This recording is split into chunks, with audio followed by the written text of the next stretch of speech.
All right, welcome in Cincinnati Soccer Talk. I am your host, Jeremy Lance.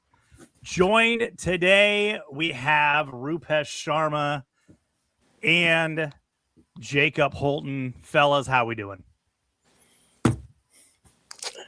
We're hanging in there. I think I'm we're okay. doing all right. Sweet. All right, yeah. We got a lot to talk about tonight. We have two matches. One, we had a score fest. The other one, the more important one, the one that actually counted in the standings, didn't go as well as the Wednesday night score fest.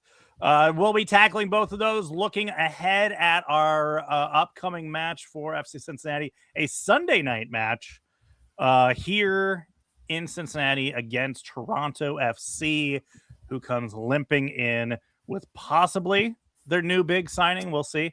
Let's get the show going, though, with what's hot, what's not, brought to you by our friends at Apollo Home. Rupesh, kick us off. What is hot? For me, the hot this week was Roman Celentano. I mean, there were some great chances there by Minnesota United this weekend. Roman made, I want to say he made 4 saves. I would say 2 or 3 of them were really, 2 of them were really good saves. And, the XG for Minnesota was at 2 and he only gave up 1 goal. So you can't really fault him for the goal that got scored. So I think he was outstanding as we've come to expect with him, quite honestly. So. And your what's cold? My cold was the midfield, errant passes. I know Coach was saying we were just turning over the ball and it was getting Coach Noonan said we were turning over the ball and it was getting pushed back down the defense's throat. And you can only do that so much. And it just felt like the midfield, after the first 20 minutes or so, we just didn't have control of the game anymore. Mm-hmm. And so that would be my cold. Jacob, welcome in. Thanks for joining us. Your first one here for the season. Give me your what's hot. What's hot? I think, it's a very, very, very small sample size, but it does look like Miles Robinson is going to be living up to that DP contract. I mean, he has looked really incredible through the first couple matches. Even this past weekend, they gave up a goal, but I don't think it was due to him. I thought he did have that one really incredible block shot that may or may not have resulted in a goal. I think it was Jaboa who made that shot, and he slid, and even the commentators were like, "Wow, that was really impressive by Miles Robinson." So I'm over the moon. He's looked great so far. If you're tuning in live with us on YouTube or Facebook, go ahead and give us your what's hot, what's cold. I agree with you. Miles Robinson, there was a whole lot of talk about, was it worth it to give him this contract? It kind of does hamstring the team a little bit as far as some of the other moves they might need to make down the road. What's cold? So far, in the first match, it was better in the second half, but the creativity in the final third just isn't there for me yet. They are getting in some dangerous positions, but it's really been a lot of 1 or 2 note things. It's either get it to Ender Echenike, let him beat somebody and put a cross in, or it's get the ball to Denke, hope that he can turn somebody in the box and get a shot away. And it's just like, it's not, there needs to be just a little bit more. I think you need to get both sides involved, get Ramirez and Ender Echenike involved. They did get Ramirez a little bit more involved, I think, this past weekend than he was against Atlanta United, but I just want to see a little bit more creativity, come up with some different ideas in and around the 18-yard box. Agreed. That echoes mine as well. My what's hot.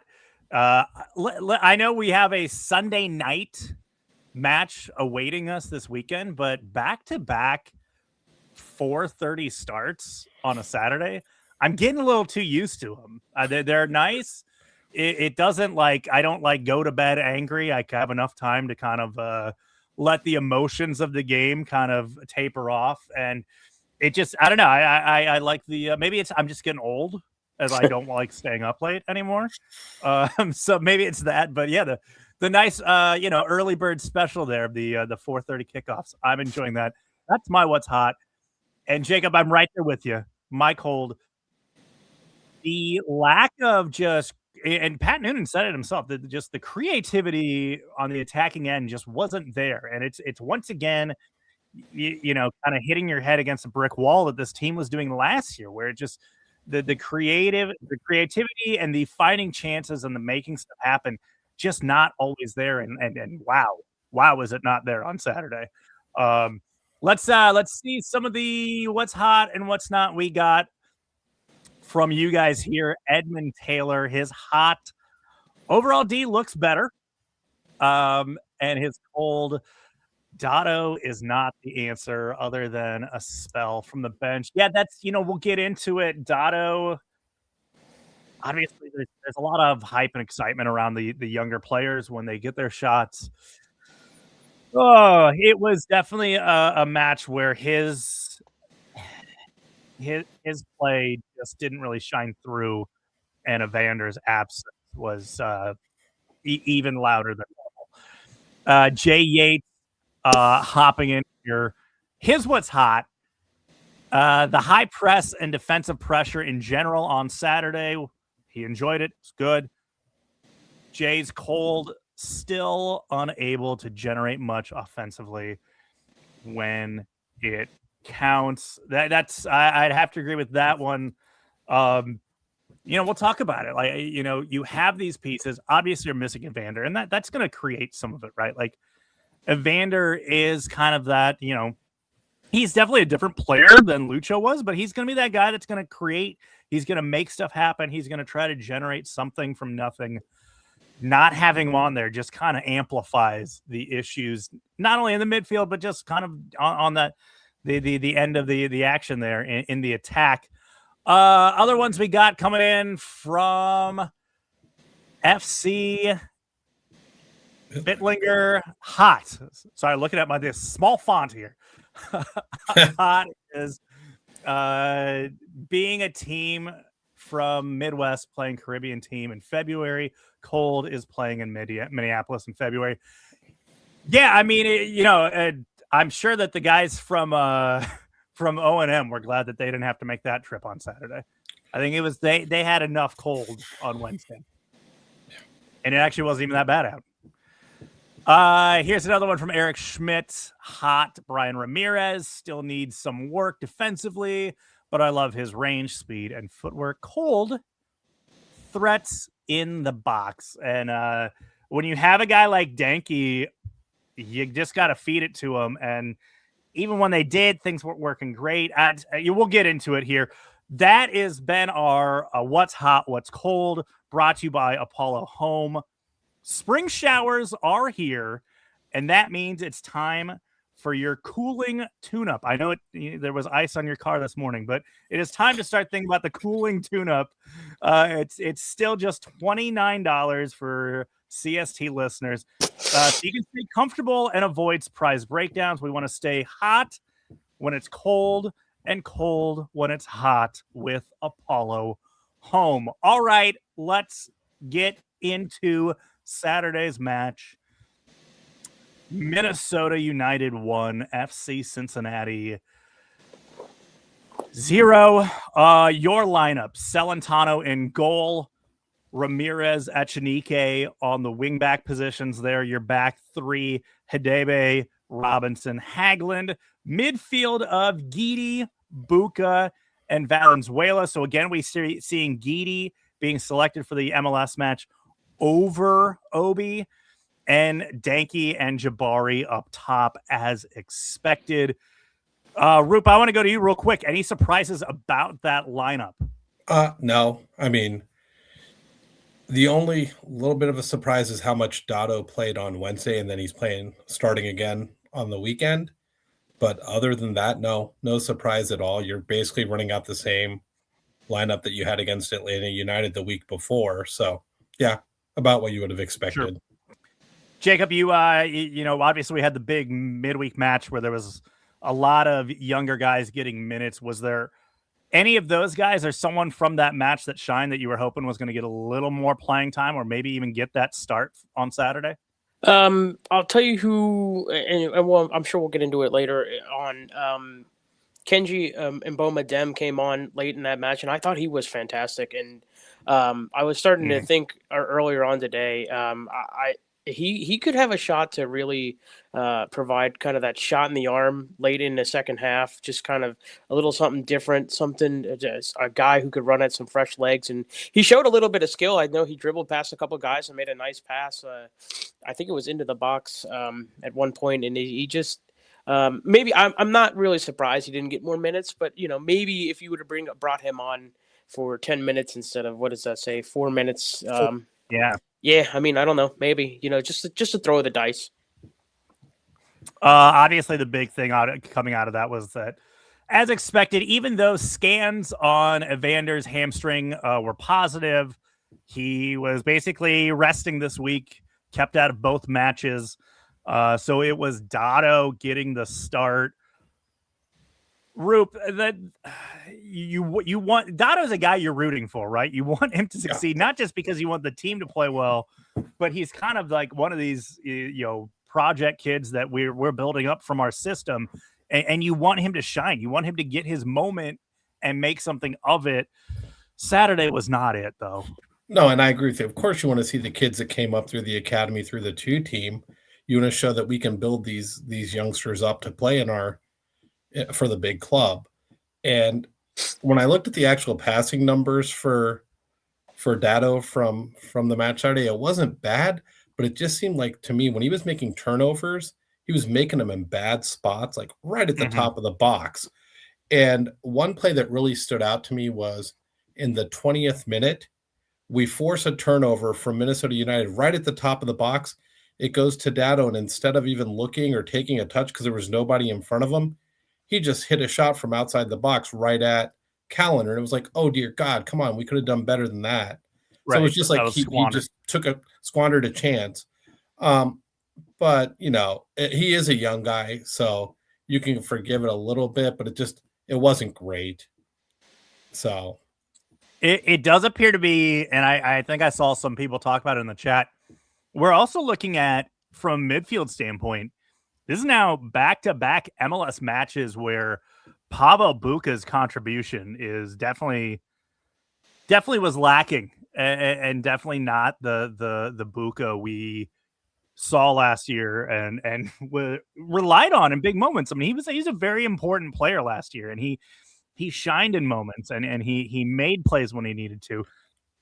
2 matches in, small sample size, but not what you want to see from Buka. He's just quiet. It's been quiet for him. Not that he's done anything wrong. You haven't heard his name get called, is the way I'll put it.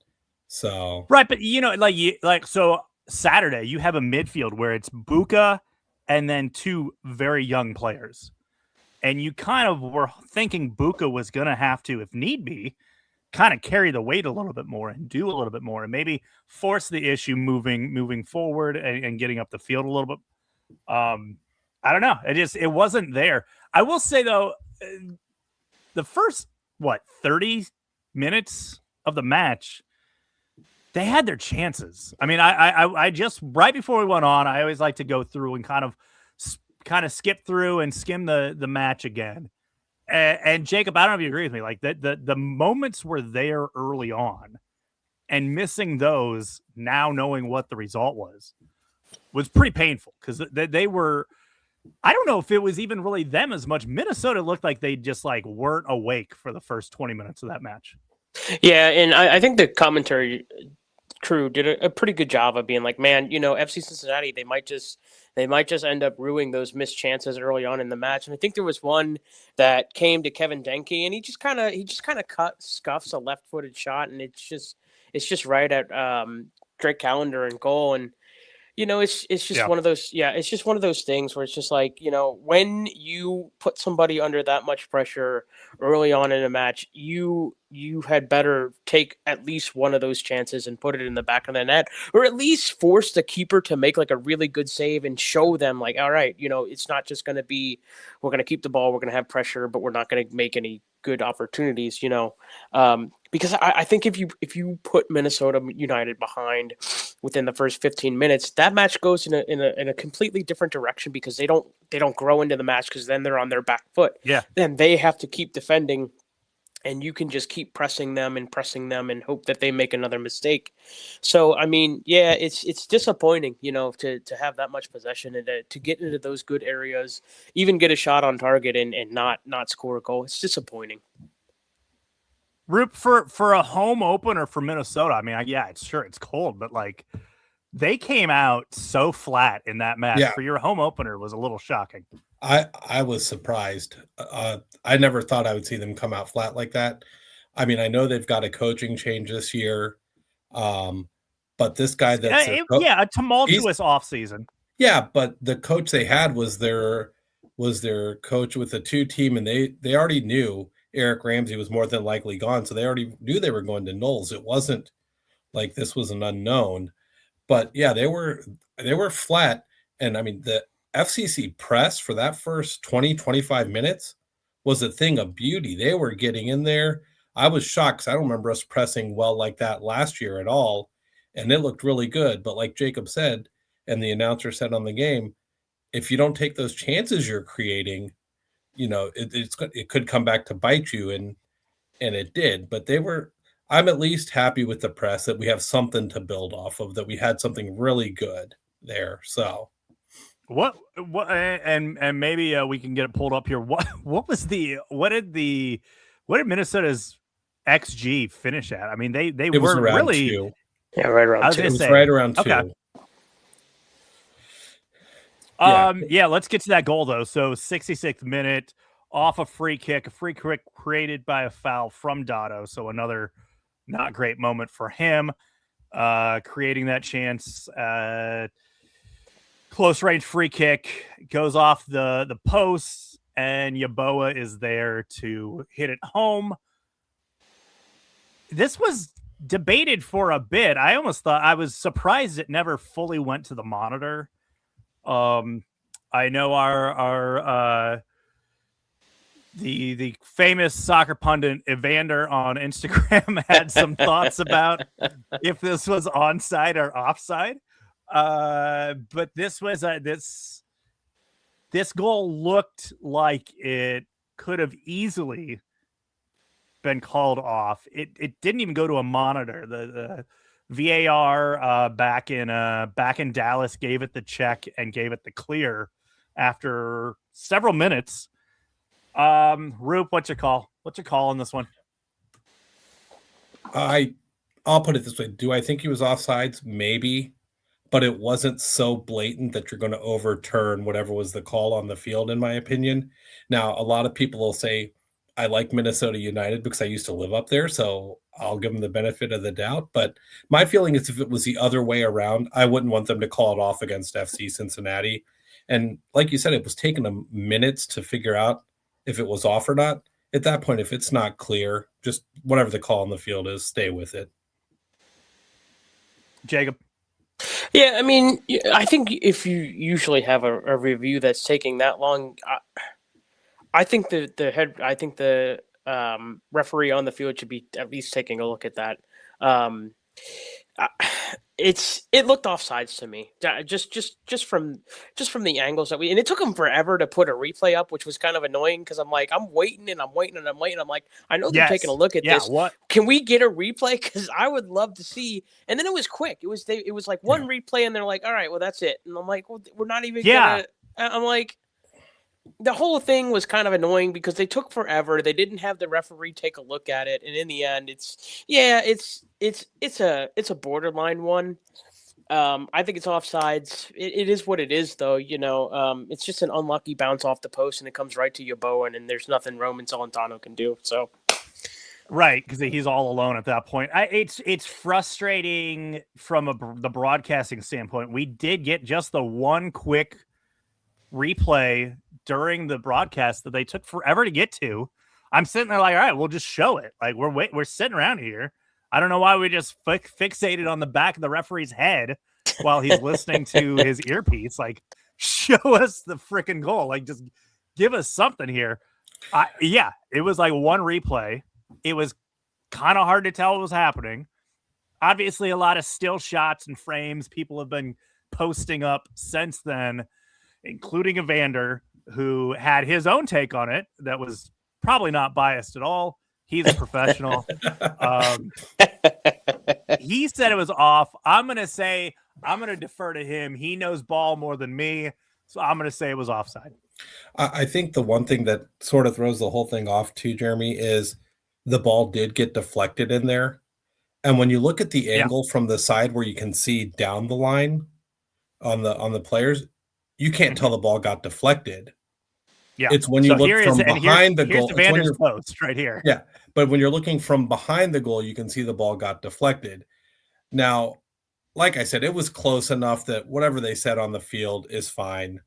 I mean, I'm not going to lose my mind over it, but at this point, it like Jacob said, it is what it is. There's nothing you can do about it. So, I would like to say something though, real quick.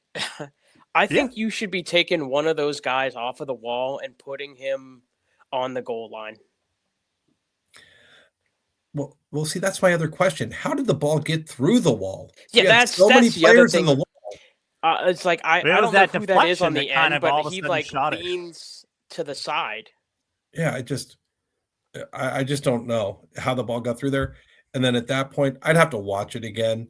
Because with a wall that big, you got to trust your wall. And I don't know if Roman was cheating. I don't think he was. But for that to get through the wall was crazy.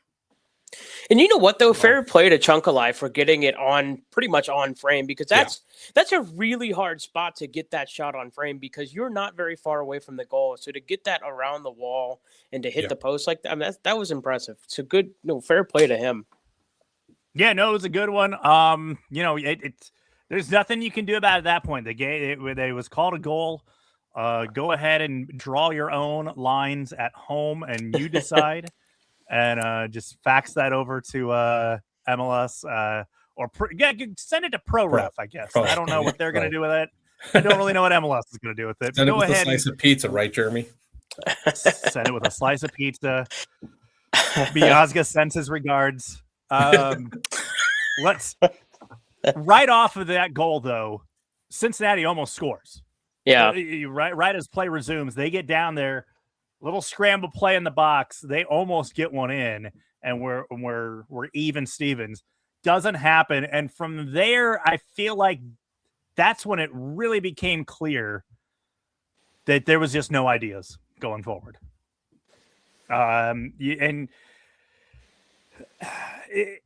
You wonder if there needs to be who is going to be that pop off the bench this year.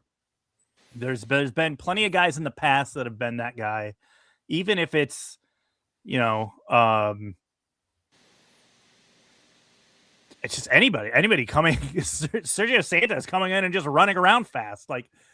Give us something that's going to produce something different.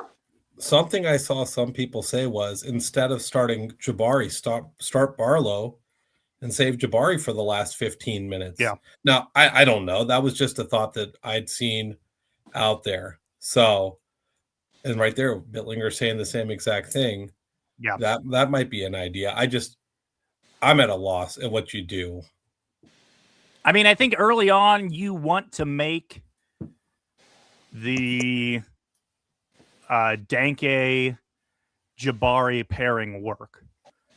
And until it officially doesn't, I think you kind of got to roll with that. And then if it officially doesn't, then it's Barlow. And if that officially doesn't, then we're back where we were last year, trying to figure something out that ultimately never gets resolved. It's somebody who I think we might overlook a little bit, and because he's still coming back from injury. He was on the bench. Fletcher, what's his first? Christian Fletcher. Christian Fletcher, yeah. I know he's coming off of a knee injury, but I know he's very rapid. So, I mean, he's definitely an option who's somebody you could bring on in the last 15 minutes and be like, all right, we'll just run at him and kill him with pace as much as you can. You could, in theory, you could not start Dado, and you could play Pavel Buka a little bit further up the pitch until Evander's fit again, and play Brian Anunga in the midfield, and that way you have two guys in the mid, or Obina or Nwobodo in the midfield. So, I mean, I think that's something that could work because we've seen Pavel Buka have some good shooting boots. He does make good passes into the box. So I think that's something that they could try maybe a little bit just to get something different going. So shortly after the goal, the substitutions were made. That's when Obi and Barlow come into the match. I think when we talk about substitutions, what made no sense to me was towards the end when you need to be pressing and you need to find a goal. The 4 players you bring on in those final 5 minutes are Powell, Dem, Flores, and Anunga. Only one of those is going to do anything to help you get a goal. And that's Mamadem. And even him, you gave him 4 minutes. You gave him 4 minutes to figure something out. I don't know what he's doing in those 4 minutes. That was what really frustrated me. And I know a lot of people like to nitpick Pat's substitutions, but like, you need a goal. Who you bringing in? But then the question is, who are you bringing in? Your only other subs was, the only other player you had to bring on that could do anything contributing to the attack was Steven Jimenez. That's all you had on the bench left. Kyle Smith ain't coming on and creating a goal. And that's, it's frustrating because you look at the substitutions they were able to make and what they could make and what they were left with to work with. That's why you got to score early in those 20 minutes. That's why you get that lead. If that's what your bench looks like and you don't have a whole lot to come in and save you, that makes it even more the reason you got to cash in early. Yeah. Yeah. It's so true. All right. So they dropped that match. 1-1 on the season. Toronto up next. We'll get to that in a second, but let's go ahead and move on to the midweek match. A lot more entertaining to talk about. Your final score, FC Cincinnati 9, O&M FC 0. Hope it was a fun trip for them. Hope they got some Skyline chili. Hope maybe they went to is the zoo open? Could they go see the hippos? Like, I hope they got to do something fun because the game was not fun for our friends from the Dominican as, Pat rolled out the kids in the way you kind of wanted them to. You had that nice padded lead heading into this match of 4-0. This was the time to really rest your players, let the kids get out there. Your lineup was Leroux in goal. Your back 3 was Kyle Smith, Flores, and which Trilla is that? Andre Trilla. Andre.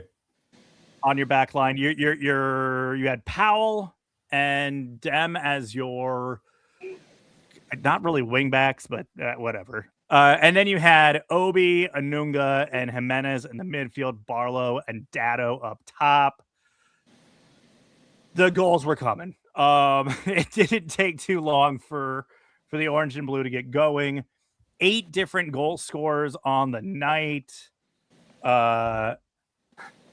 Mbamadem had 2 leading the way. Everyone else that got on the score sheet goes as followed: Dado, Castillo, Barlow. Well, that Castillo was an own goal, so there was 7 FC Cincinnati goal scorers, 8 on the score sheet, including the one from the other team.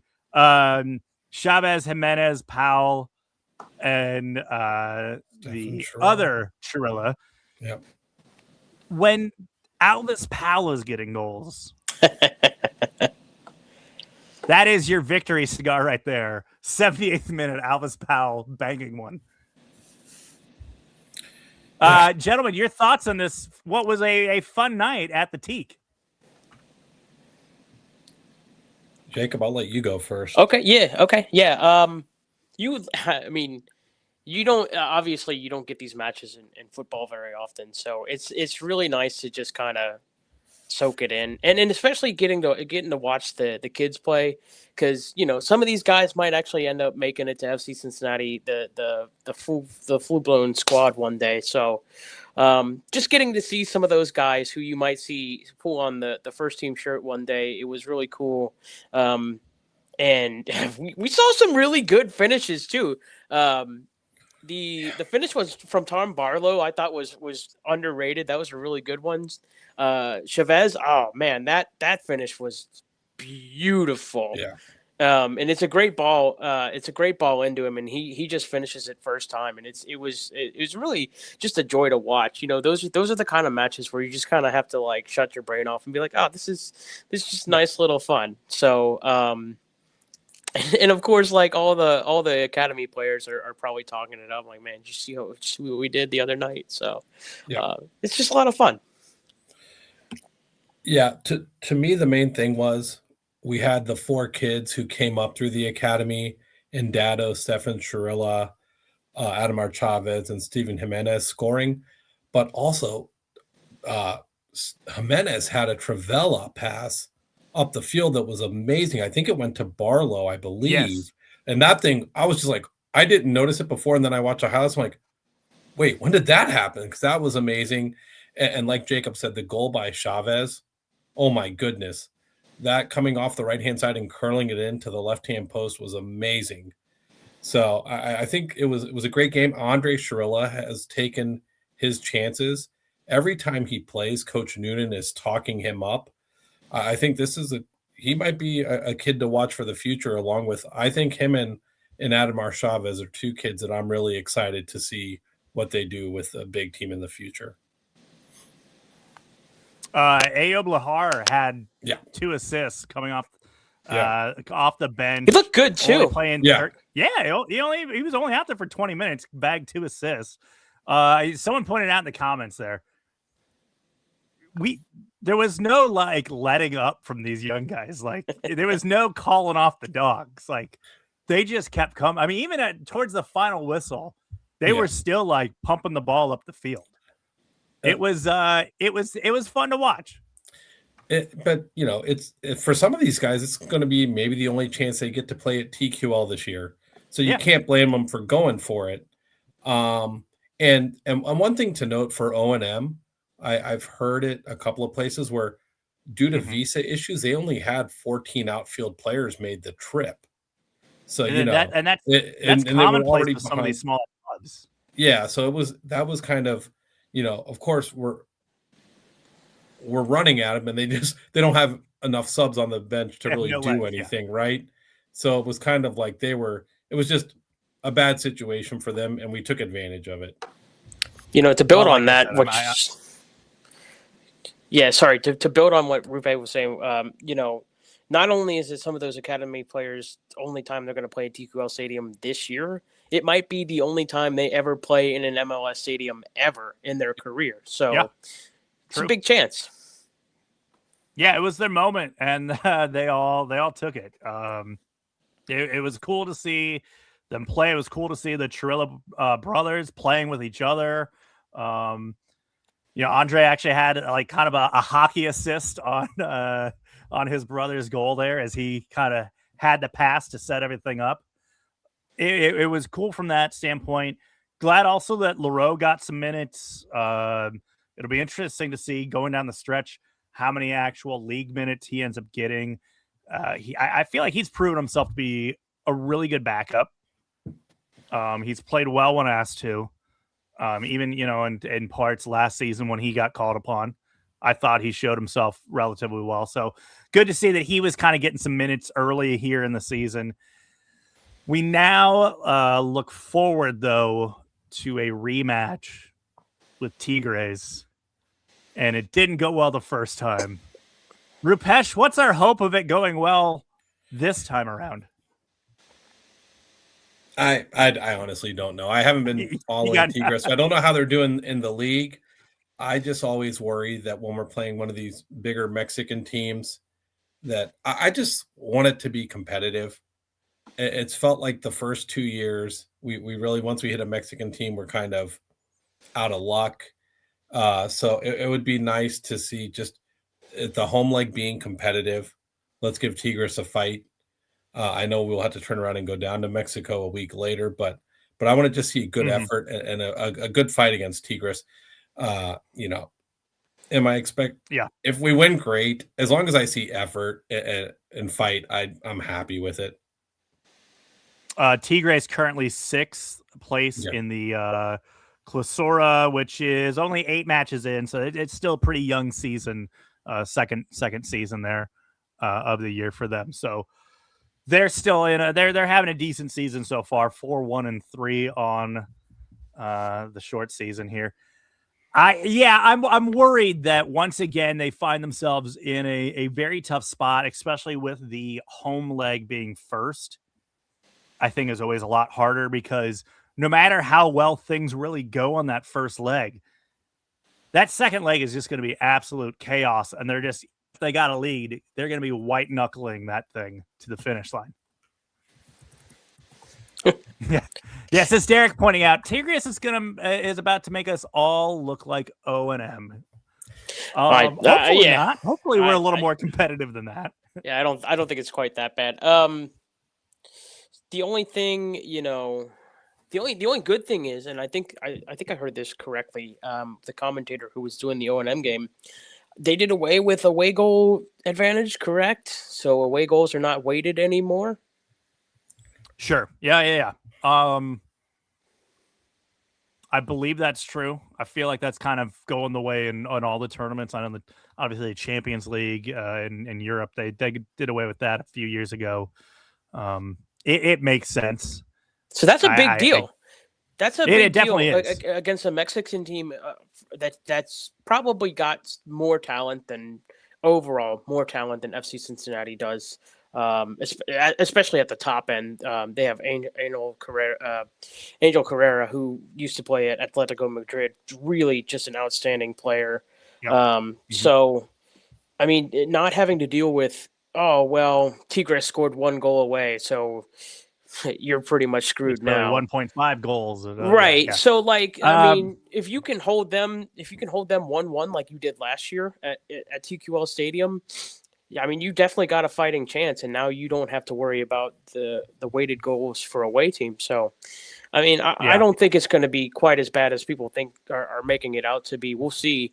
I don't think Tigres is at the peak of their powers right now. So, I mean, you're catching them at a good time where both teams are pretty early on in their season. So, they obviously have a lot more minutes under their belt, but it's not like an astronomical amount. So, I think it'll be closer than what people think. Yeah, no, it's tough because if FC Cincinnati is able to get a lead from that first match day, go in to Mexico with that advantage, I don't even know if you could really rely on a strategy of just kind of parking the bus. I mean, the amount of pressure that they're going to push on you and that you're going to have to absorb over 90 minutes. I don't know if that's a winning strategy. So it's like you almost have to kind of play them straight up both legs.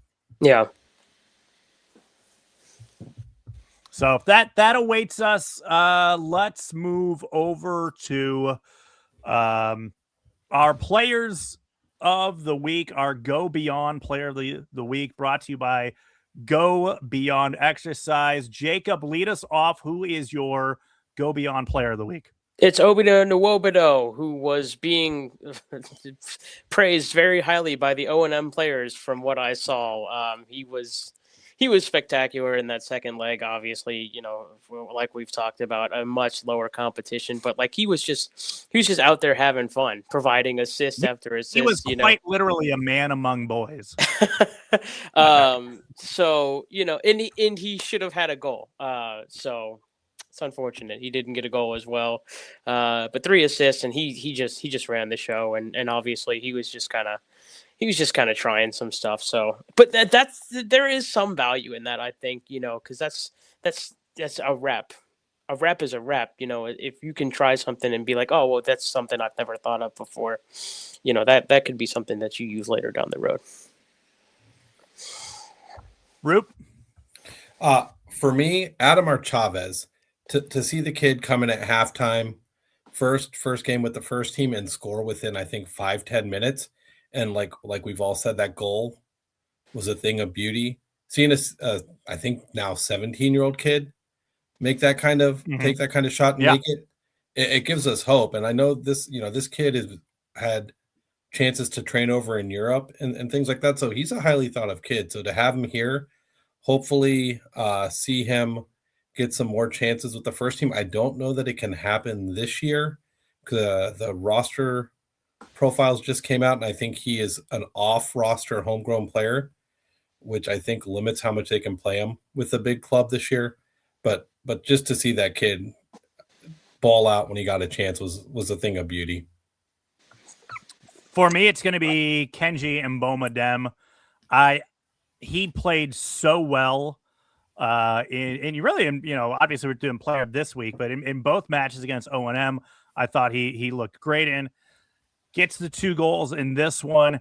I was really hoping that he had earned himself more than 4 minutes on Saturday, but that's all we got. I feel like he's a guy that, basically on how we just kind of looked at it, how that roster is built, he's going to have to be that guy that's hopefully comes off the bench, contributes a little bit more.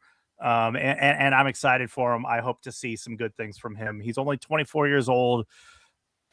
I hope he's one that can kind of be that next guy to kind of break into kind of the main rotation for the first team. That is our Go Beyond Player of the Week.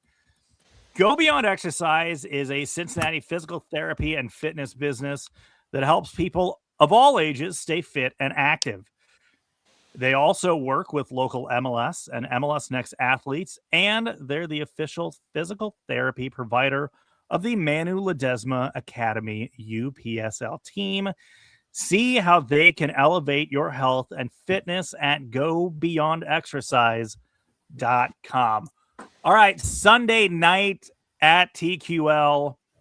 I think it's actually going to be decent temperature-wise. It might be rainy, but it's not going to be how it was today or yesterday or tomorrow, where it's going to be in the 30s.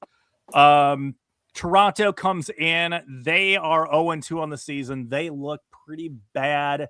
Josh Sargent has just been signed as their new big DP signing that was kind of delayed because there was a whole issue with Norwich kind of dragging their heels, and then Josh Sargent basically kind of throwing his toys and saying, no, I want to leave.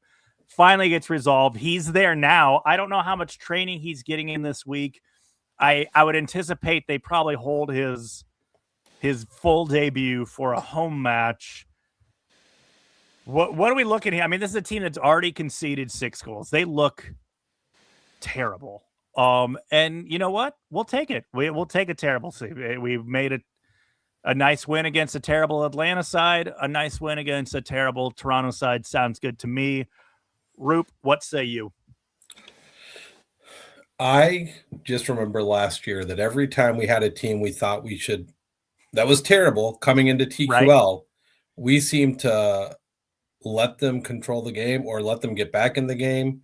We lost to DC United at home last year, and they were the dregs of the league. So I'm not looking forward on this.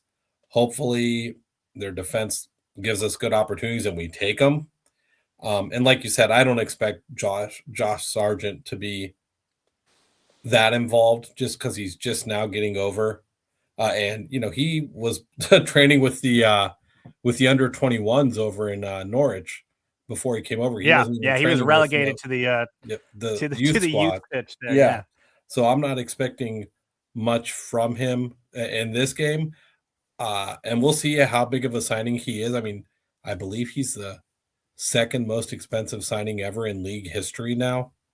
Maybe third. I'm not sure how much was paid for Sonny, but I think he'll be good, but I just don't know that we'll see him in this game very much. And hopefully we don't. So let's see. How did St. Louis fumble the bag and not bring in one of their own local kids? Like what? That was a slam dunk move for a team that seems to be completely clueless on where they're headed right now. This would at least do something and get the fans excited again. This also, so if Josh Sargent doesn't play, which we do kind of anticipate, that'll be back-to-back weeks where a big DP name doesn't make his debut, as James Rodriguez didn't Didn't get called off the bench. Obviously, they had the lead. They didn't need a second goal. Maybe had things gone different, he would have come. He would have come in that match. But he did not make his Minnesota United home debut. So I don't know. I think we're going to go back-to-back weeks where the star player on the other team is just sitting there hanging out. Depending, if he's there now, I don't know how, if he's there now or if he's trained at all, but if he is there now and he's had at least one training session, you would think that at least he would have a couple more training sessions. I don't think it's out of the realm of possibility that we see Josh Sargent start this weekend. Especially if he's there right now, and if he has a full week of training, he's absolutely going to start this weekend. I would be surprised if they didn't. But this is the same old Toronto. They're just trying to throw money at a problem, and it's just like it's that does work sometimes. But you have to have the right pieces around Josh Sargent, and let's face it, like they just don't. And yeah, this is. I'm hoping this is a chance for FC Cincinnati to try some different stuff, try some different attacking. Try some different attacking plays in the first half. See if you can come up with some different ways to try to get some shots on target. And then if that's not working in the first half, you tried. You want to try something a little different, especially against a struggling Toronto side defensively. Especially, they've been porous. And then if that doesn't work, you can just go back to some of the stuff that you've been trying to start off this season. But it is a match that they should take care of. Even if Josh Sargent does play, I think the defense is more than apt to deal with him, because it's going to be a learning experience for him. It's a different, I know he's been playing in the championship, but it's a different league. It's a different play style. And you're going up against a good defensive side in FC Cincinnati so far through the first two matches of the MLS season. So, but I will push back. I do think if he's had a couple of training sessions, there's a chance that he starts this weekend. Okay. Yeah. So maybe we see him. Maybe he is the big money signing that Toronto needed to make, or maybe he's another Jermaine Defoe and he's the big money move, or another Italian, right? or one of the Italians. They've had a couple bad ones over there, haven't they? One thing to note, Jeremy, where you were saying, how did St. Louis bottle this? How did they bottle it? I don't know that they want to spend money, but I saw it reported somewhere that they're making $700,000 in GAM for not signing him. So they're getting because they had the discovery rights, or they had homegrown. Or I think this was one of the things when St. Louis came in. It was like the last player that sort of was like allocation order kind of thing. I forget how it was reported, but they got $500,000 for Toronto to sign him, and then another $200,000 in incentives or something. I'm not 100% sure. So they're going to walk away with around $700,000 in GAM for him signing with Toronto. Well, I can't wait to see them use that money real wisely. Johan will probably want to see him use it. So Johan probably wanted Josh Sargent at the end of the day. Yeah, I think for that. Yeah. I don't think $725,000 is making a good striker up top for you. I think you needed you should have just got the guy you needed. It was from St. Louis. Get the low right there. Do we think Evander makes an appearance in this one? Is he back? I was looking so far. Obviously, Monday training is always not really a thing. So, I didn't really see any of the reporters were out there. So we have no word yet. I'm sure by the time you're just like last week, by the time you're listening to this on a Tuesday, if you're listening to the podcast, this has possibly already been answered for you. If Evander is going to play or not, or if he's training off to the side still.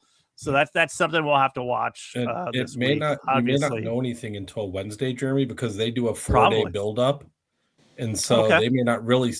I think the club likes to do a 4-day build-up to the game, so I don't know that their build-up. That's right. It's a Sunday. That's right. It's not going to start till Wednesday, not Tuesday this week, probably. So it may be Wednesday before we know anything. And the other thing we got to say is Pat Noonan is usually pretty cautious with guys, especially with a muscle injury like a hamstring. That is not something you just want to like, it'll be all right. It's just like a minor thing. No, you set him out a match or two longer than you would have normally with somebody with like I don't know, like a toe injury or something. A hamstring is nasty business, and that's something that can stick around for an entire season if you don't handle it right. So there's really no reason to play him this weekend. It's not a huge important match.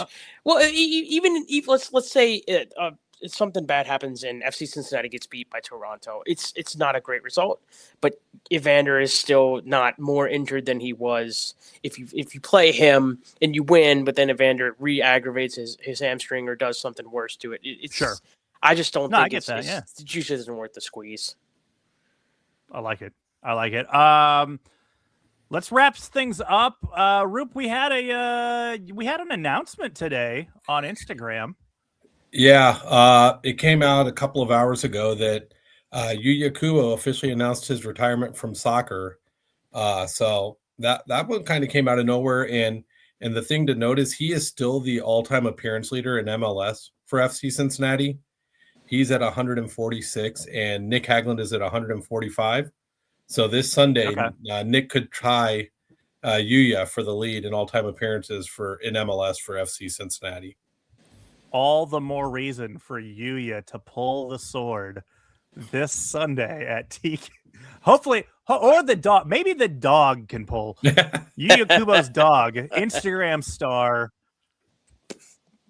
Yeah. Let's have the dog, the wiener dog, pull the sword. That'll get the crowd going, right? Yeah, it would. Absolutely. This was the announcement, though. I think we were all kind of waiting for. He hadn't left town. There was no reports of any kind of him either trying to link back up with a club in Japan or, an MLS team trying to bring him over for a year. So this was kind of expected. We were kind of waiting on this one. Listen, Yuya is going to go down as one of my favorite players. He was our best player in some of our worst seasons. But he was also a guy that gave you a lot of hope in those crappy seasons. And I've been a fan of him since day one when he got here. I love the dude. He seems like just a fun guy. I know at one of the big season ticket holder events, my kids got to meet him and get autographs from him, and that was a really cool moment. So a guy that I will always look at as one of my favorite FC Cincinnati players. Jacob, where does he kind of fall for you in the pantheon? So I wrote a whole article last year for CST on club legends in FC Cincinnati history so far. Unfortunately, I left him off the list, and that was like kind of I added some USL guys in there who I thought were huge to getting the club to MLS. And this was not like a personal thing against Yuya Kubo. It was basically down between him and Nick Hagland, and I chose Nick Hagland because he's the hometown kid, and it's really cool to have somebody from your hometown play that many appearances, and he is going to overtake Yuya Kubo. There it is. There's the article that I wrote. You can check that out. But I mean, you can't say that Yuya Kubo isn't an FC Cincinnati legend at this point. I mean, he was basically the guy who kickstarted how FC Cincinnati turned around this franchise. He was the first puzzle piece, I think, in that transformation from, man, we are one of the worst teams to ever play in MLS to, all right, well, we're going to start being a serious contender. And he was here for through all of it. And he was a player who would play anywhere. He's like, all right, yes, coach, do you want me to play there? I'll do it. Pretty much the only place he didn't play was goalkeeper during his time here in Cincinnati. So he had a great career, and I think all of the FC Cincinnati fans will agree that we'll love him here for a long time, and he's always welcome. And I'm excited to see like what he does now that he's done playing. Yuya Kubo to the Bailey. That's what I want this season. I want him in there on the drum. I want him leading a chant. I want him hanging out and just shirts off, tarps off, whipping it around like a helicopter over his head. That's what I want to see from Yuya Kubo. Roop, where does he kind of fall for you? I think I agree with what both of you guys said. This is a guy when he came in was supposed to be like a secondary striker, and then he played everywhere. He was the Energizer Bunny. You could count on him to give you everything he had. I mean, I won't forget the hat trick he had against San Jose and Yeah, things like 10-minute that. hat He trick, just yeah. so he's right up there. He's one of the fan favorites for sure, and one of the better ones to play for the club. So he's up there at the top for me. Like I said, he's still pretty high up there on a lot of all-time lists for FC Cincinnati in MLS. And you know, can't really say much more for him. Just a great teammate, great team player. Yeah, agreed. Kubo, arigato. Thank you for everything. Hope the career, I'm loving that he's staying around. Hopefully maybe he can run into some fans and they can kind of, really let him know how much we absolutely love him in the city. And obviously he lives the city back because he ain't packing his bags. He's still here. So that'll do it for us. We got Toronto on Sunday. We will do a podcast Monday, and then it'll be another 2 matches we'll look ahead at as the Tigres leg 1. I believe that's next Thursday. Next Thursday. Yeah. Thursday at 8 o'clock. Yeah. So in next week we will we'll recap that Toronto match and look forward to another 2-match week. Thank you for supporting Cincinnati Soccer Talk. You can go on to CincinnatiSoccerTalk.com/support if you want to become a Patreon member, if you want to throw us a bone, buy Rupesh a beer, do any of those things. We appreciate it. We obviously love everybody who tunes in live and who checks us out on the podcast during the week while you're going about your things. We will see you next Monday. Good night, everybody.